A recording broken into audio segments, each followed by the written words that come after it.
Bonjour la belle diaspora, bonjour YouTube, j'espère que tu te portes bien. Je me porte à merveille et je suis ravie de te présenter cette vidéo aujourd'hui. Je suis ravie de la faire. Je suis ravie de répondre à cette question d'une abonnée qui souhaite savoir quel est le choix qu'elle doit faire. Elle parle de travail, elle parle de priorité, elle parle d'axe de professionnalisation. Elle a un dilemme. Et dans cette vidéo, nous allons essayer d'éradiquer ce dilemme pour elle et de l'aider à avancer. Parce que la vérité est dans la vie que quand tu résous tes dilemmes, ton chemin est plus fluide et tu avances plus facilement. Si tu es nouvelle ici, mon nom est Marcel Angèle Abomo et là, je me suis donné pour vision, pour mission sur cette chaîne de booster, d'encourager et de motiver la femme qui vit dans la diaspora. Celle-là même qui a pris la ferme décision de réussir sa vie loin de chez elle. Parce que ce n'est pas évident de réussir quand on est parti de chez soi. Ce n'est pas évident. Il faut être déterminé, il faut être courageuse, il faut être discipliné et apprendre beaucoup d'autres compétences de vie. Il faut le faire. On passe au vif du sujet. Voici ce qu'elle a dit. Bonjour très chère Angèle, merci pour cette vidéo ô combien pertinente. Elle commentait sous une autre vidéo et elle continue en disant, pourrais-tu nous parler de comment bien établir les priorités professionnelles? Que dois-je prioriser? Une activité professionnelle qui me passionne mais dont le gain financier est aléatoire et modeste? Ou une activité professionnelle peu satisfaisante au niveau personnel, mais qui rapporte un peu plus que la première. Dilemme, dilemme, dilemme. La vie est faite de dilemmes, mais nous devons prendre sur nous de résoudre ces dilemmes. Parce que quand on résout un dilemme, quand on voit plus clair, on peut avancer plus facilement et on réalise son destin. Quand un dilemme existentiel n'est pas résolu, il y a de fortes chances qu'on s'embourbe avant de trouver la bonne solution un jour. Ma belle, je souhaite te dire que tu n'es pas seule. Je souhaite t'encourager, que je suis passée par là. J'ai eu des dilemmes dans ma vie. Parfois, j'ai su les résoudre, parfois pas. Et parfois, je suis tombée dans des problèmes, dans des situations difficiles parce que je n'avais pas su résoudre certains dilemmes. J'avais fait de mauvais choix. Et je suis sûre qu'il y a plusieurs personnes qui vont regarder cette vidéo et même au niveau professionnel, ne savent pas trop quel chemin choisir. Dans ce monde, en ce moment, au niveau planétaire, quand je parle du monde, il y a deux catégories de personnes qui se sont formées au niveau de l'état d'esprit, qui parlent des choix de vie, de la relation avec le matériel et l'argent. Après la grande pandémie qui a été si dure sur chacun de nous, sur nous tous, il y a un groupe de personnes qui a décidé de commencer à vivre de façon minimaliste. Ils ont commencé à vivre très près de la nature, très près de l'environnement, très près de l'être humain. Parce qu'ils se disent que c'est la chose sur laquelle ils peuvent compter. C'est les gens qui n'ont plus tellement confiance au système de ce monde, parce qu'ils se disent que les systèmes sont avilissants et autoritaires. Donc ces personnes se retranchent un peu vers la nature, l'authenticité, le vrai. C'est des personnes qui, même au niveau du travail, font des choix simples parce qu'ils décident de ne plus accumuler beaucoup d'argent. Ils font des choix qui sont surtout ceux qui aident l'humanité, qui ajoutent de la valeur à l'humanité, ou alors qui entretiennent simplement leurs dons, leurs talents et leurs passions, même s'ils ne gagnent pas grand-chose. Et vous avez aussi un autre groupe maintenant qui se dit non, au contraire. Il faut être proactif, il faut être assertif, il faut être agressif par rapport à la vie et à sa relation avec l'argent. Ces personnes pensent qu'il faut beaucoup accumuler. Pourquoi? Parce que durant la pandémie précédente, ils ont eu des difficultés à entretenir leur famille.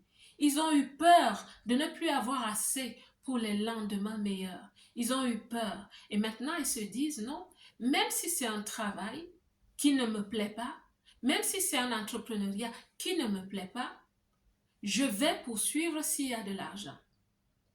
Oui. Heureusement ou malheureusement, je ne sais pas. Qui a raison, qui a tort, je ne vais pas me prononcer. Mais ce que je vais te dire, ma belle, Quand tu as un dilemme pareil, la première question que tu dois te poser toi-même, c'est est-ce que j'ai une vision de vie? C'est quoi la vision de ma vie? Avant de répondre à la question, est-ce que je dois travailler pour ma passion même si je ne gagne rien? Ou alors est-ce que je dois travailler pour l'argent? Demande-toi d'abord, c'est quoi ta vision? Qu'est-ce que tu souhaites atteindre comme objectif grand dans cette vie? Comment te vois-tu dans 10 ans, dans 15 ans, dans 20 ans? Réponds à ces questions pour toi-même d'abord. Parce que quand tu sais ce que tu veux pour toi, quel est le style que tu veux pour toi-même? Quelles sont tes charges au jour le jour? Est-ce qu'il y a des gens qui comptent sur toi? Ou alors est-ce que tu es quelqu'un qui a reçu un héritage ou alors qui est en couple avec une personne qui gagne tellement bien sa vie que tu peux te dire, je vais choisir d'entretenir une activité qui ne m'apporte presque rien, mais qui galvanise ma vie, mon émotionnel, mon esprit. C'est un choix à faire. Mais ce que je vais te dire avant de continuer, c'est que dans la vie, parfois, tu dois prendre des décisions pragmatiques. Même si c'est pour un temps, même si c'est pour 1 an, 2 ans, 3 ans, 5 ans, tu dois prendre des décisions pragmatiques, que je vais même dire un peu froides. Pourquoi? Parce que tu as des priorités dans la vie. Dans la vie, le bailleur ne va pas te demander, est-ce que tu penses que je dois passer ce mois? Ou alors, bon, c'est pas grave si tu n'as pas payé ton loyer ce mois. Non. Tu dois parfois prendre des décisions froides, quel que soit le désir profond de tes émotions. Tu as une passion que tu veux entretenir, mais tu as des besoins concrets, des besoins posés tous les jours dans ta vie. Il y a des gens, par exemple, qui n'arrivent pas à subvenir à leurs besoins. Sois froid parfois. Tu dois te décider sur le pragmatique. Et là, tu prends la décision d'aller vers des entrepreneuriats ou vers des emplois qui sont gratifiants au niveau financier. Oui, c'est dur, mais c'est vrai et c'est réel.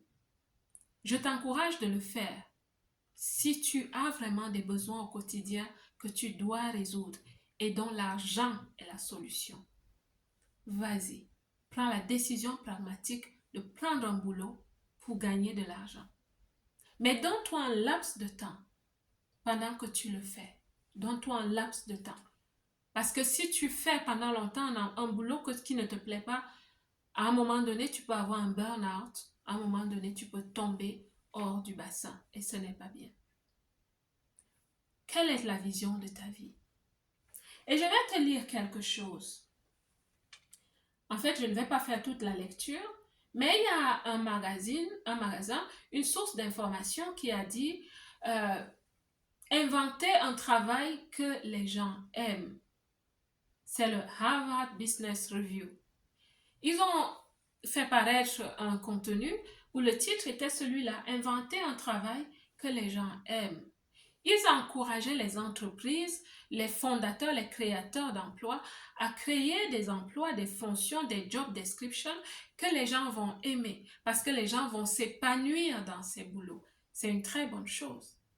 Mais je viens maintenant ouvrir un pan de voile dans ton esprit, dans ton entendement. Est-ce que ce ne serait pas une idée que toi, tu te crées un emploi que tu aimes? En d'autres termes, nous sommes tous nés avec un don. Et ce don peut devenir un talent. Ce talent peut devenir une compétence. Cette compétence peut devenir une expertise. C'est pour ça que tu as en main le téléphone que tu as. C'est parti d'une idée. Quelqu'un était passionné des choses électroniques, des choses informatiques et a décidé de mettre sur pied des solutions informatiques pour nous servir. Et même YouTube, c'est une idée. C'est quelqu'un qui s'est assis et a eu la passion de créer quelque chose de la sorte et a mis en place cette plateforme que nous utilisons aujourd'hui pour partager nos idées et pour apprendre énormément. Tu as en toi quelque chose qui peut faire que finalement, tu vas allier ta passion et ta fortune. Et là, tu vas travailler sans te poser de questions. Et c'est là que je suis en train d'éradiquer ton dilemme, ma belle. À un moment de ta vie, il est bon que tu t'arrêtes et que tu te dises, qu'est-ce que je sais faire? Et ce que je peux faire, que je sais faire, est-ce que ça peut servir quelqu'un? Est-ce que ça peut être une solution? Est-ce que ça peut être un produit que j'apporte sur le marché? Et je t'assure, quand tu commences à faire ce que tu aimes, tu es épanoui. Tu es totalement libéré. Tu es libéré au niveau de ton esprit, au niveau de tes actes, au niveau de tout ce que tu fais et même au niveau financier. Tu vois, ma belle, nous avons commencé avec un dilemme et j'espère qu'on a fini avec une solution. Dis-moi ce que tu penses de ce que j'ai partagé avec toi. Dis-moi ce que tu penses de cette solution. Dis-moi ce que tu penses de ce nouvel état d'esprit que tu as déjà peut-être. Dis-moi si tu vas faire quelque chose avec. La belle diaspora, en attendant la prochaine vidéo, je souhaite que Dieu te bénisse. Moi, je vous aime.